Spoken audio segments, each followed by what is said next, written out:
រឿងវិញ្ញាណ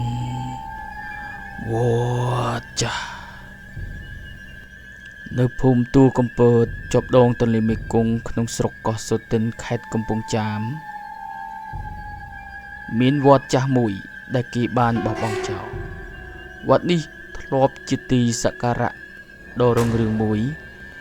ប៉ុន្តែបន្ទាប់ពីមានទឹកជំនន់ដ៏ធំមួយបានវាយប្រហារនិងមានការបាក់ច្រាំងទន្លេផងនោះ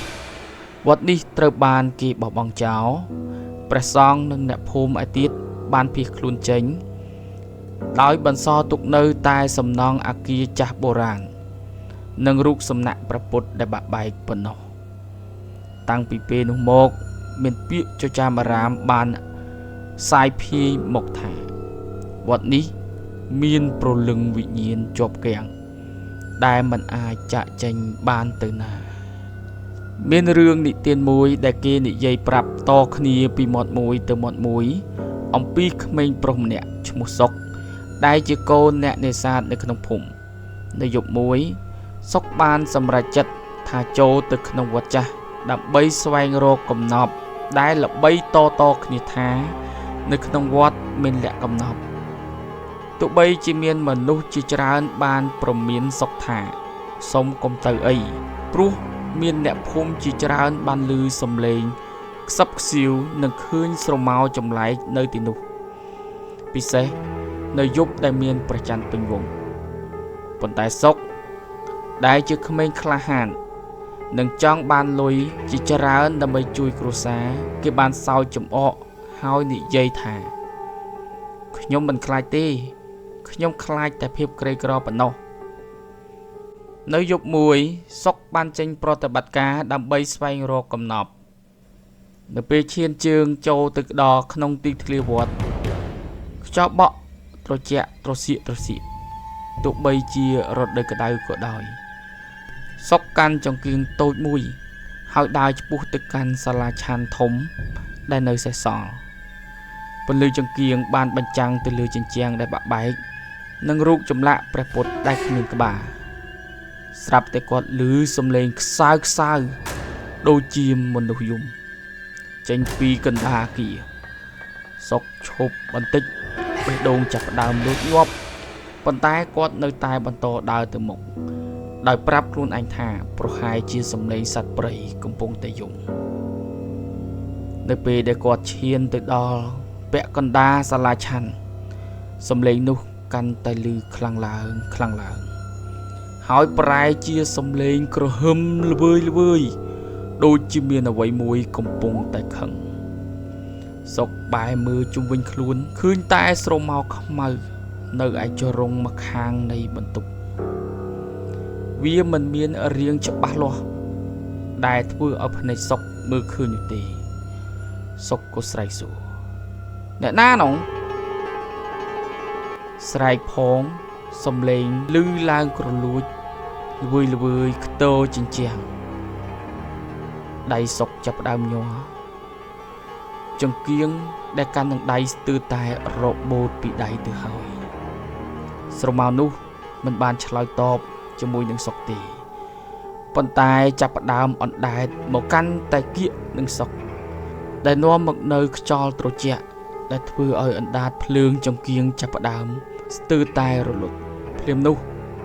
សុកក៏ឮសំឡេងខ្សឹបនៅត្រចៀករបស់គាត់ចេញទៅកុំរំខានយើងគាត់បែរមើលទៅក្រោយប៉ុន្តែមិនមានអ្នកណានោះទេចិត្តរបស់គាត់ចាប់ផ្ដើមកាន់តែភ័យហើយគាត់ចង់រត់ចេញពីសាលាឆាន់នោះប៉ុន្តែគាត់មិនអាចចាក់ចេញបានទេវាសាលាឆាន់ធំដែលបាក់បែកចាប់ផ្ដើមខ្ទប់ឮសូរក្រាំងសុកស្រែកអង្វរប៉ុន្តែគ្មានអ្នកណាឮទេស្រមោលនោះកាន់តែខិតមកជិតសុកហើយគាត់អាចមើលឃើញបន្តិចម្ដងថាវាមានរូបរាងដូចព្រះសង្ឃមួយអង្គដែលមានមុខមាត់ស្លេកស្លាំង ហ នេកសុទ្ធតែឈាមសំឡេងនោះចាប់ផ្ដើមនិយាយមកកាន់សុកថាអ្នករំខានកន្លែងសម្រាករបស់យើងវិញ្ញាណនោះនិយាយសំឡេងដូចជាខ្យល់បក់កាត់ផ្លូវឬសូរល្វើយល្វើយហើយបានបន្តថាអ្នកឯងនឹងត្រូវមកស្នាក់នៅជាមួយនឹងយើងជារៀងរហូតសុកព្យាយាមរត់ប៉ុន្តែជើងរបស់គាត់ដូចជាជាប់នឹងអ្វីមិនអាចរត់ទៅមុខបានចង្គៀងរបស់គាត់បានធ្លាក់ពីដៃភ្លើងគោរលត់ទុកឲ្យគាត់នៅក្នុងភាពងងឹតជាមួយនឹងវិញ្ញាណនៅព្រឹកឡើងមានអ្នកភូមិ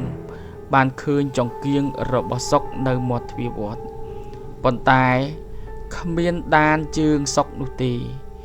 តាំងពីថ្ងៃនោះមកមានអ្នកខ្លះអះអាងថាពួកគាត់បានឃើញស្រមោលក្មេងប្រុសម្នាក់កាន់ចង្គៀងដើរទៅមកនៅក្នុងវត្តនាពេលយប់គេជឿថាព្រលឹងរបស់សុកបានคล้ายជាផ្នែកមួយនៃវិញ្ញាណដែលជាប់គាំងនៅទីនោះជាមួយព្រះសង្ឃនិងអ្នកភូមិដែលបានស្លាប់នៅក្នុងគ្រាដែលមានទឹកជំនន់ពីអតីតកាលវត្តចាស់នៅតែឈរស្ងៀមប៉ុន្តែអ្នកភូមិមិនហ៊ានចូលទៅជិតទេព្រោះខ្លាចព្រលឹងដែលនឹងអាចទាញពួកគេឲ្យចូលទៅក្នុងភពងងឹតនៅក្នុងវត្តចាស់នោះជារៀងរហូត